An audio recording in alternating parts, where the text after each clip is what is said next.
we're talking about the letters and what they look like in the beginning, middle, and the end.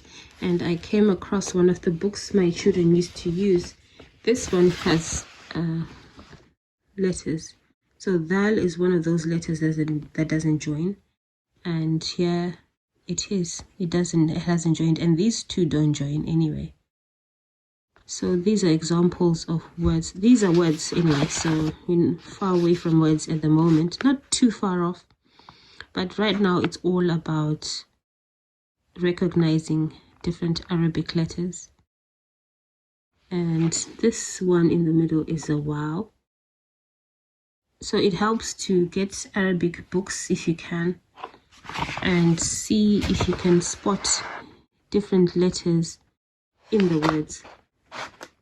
And that's a ha, and that's what it looks like in the beginning.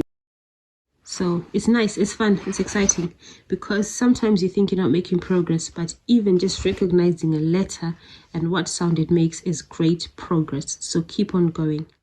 Thanks for watching, and see you in the next video.